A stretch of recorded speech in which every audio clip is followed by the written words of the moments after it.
Cryptocurrencies. How to buy and own digital currency. Lesson 4. Mobile security. How to safely protect your mobile wallet. Your security habits are the one thing keeping your personal information safe, and are especially important if you are managing your money online.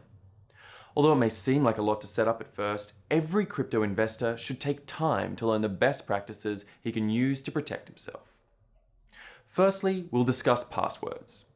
What constitutes a password that can't be easily broken? How can you remember all of your passwords while keeping them secure? For a strong, hard-to-break password, length is key. Use passwords at least 8 characters long. The longer the better. You can use either long sentences in plain English or long, randomly generated passwords. Never use obvious passwords like 12344321. These are easy to break in minutes. And never use the same password for different websites. This is incredibly important. To remember your passwords, use a password manager. While not 100% issue-free, they beat everything else in terms of the security to convenience ratio. Next, we have the two-factor authentication, or 2FA. This is a second layer of protection after a password. Why would you need such a thing? Because a password can stay the same for a long time, so it's a good idea to have a second step if your password is ever broken into or stolen. The most optimal kind of 2FA is a one-time password. There are others, but most are inconvenient or less safe, so if in doubt, use OTP.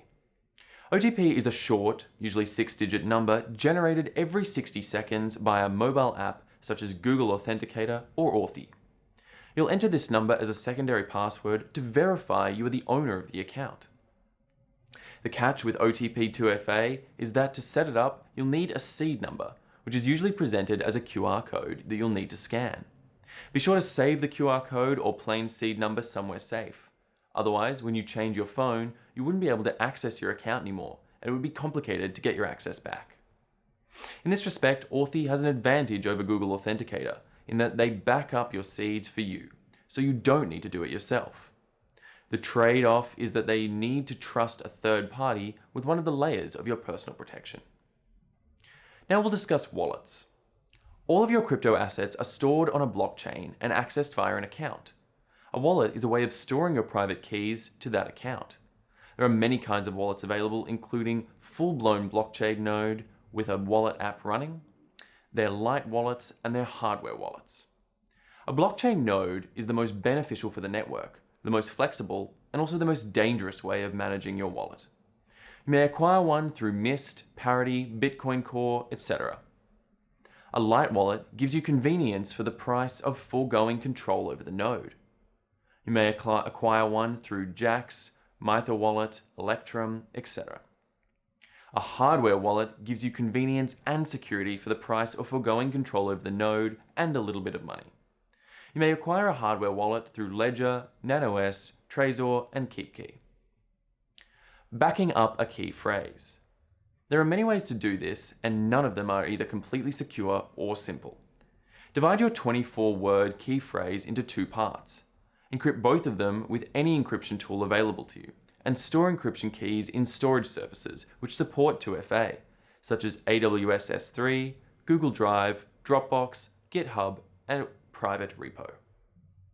Enable 2FA on all of them. Store OTP 2FA seeds in Authy. Put first encrypted part of the key phrase into 2 of the services and another part into another 2 of them. With a setup like that, your system will have 2 layers of protection, your master password and your password for accessing Authy. This will be the only 2 passwords you'll need to remember. In the crypto world, exchanges are a necessary evil. Many of them are not trustworthy. Most of them get hacked semi-regularly and money gets stolen. The rule of thumb is never store tokens on exchanges unless you absolutely need them for trading, meaning you have a short-term stop-loss order in place. By following these rules, you'll be able to protect yourself better than most participants in the markets. That will give you enough time to figure out what personal protection rules suit you best.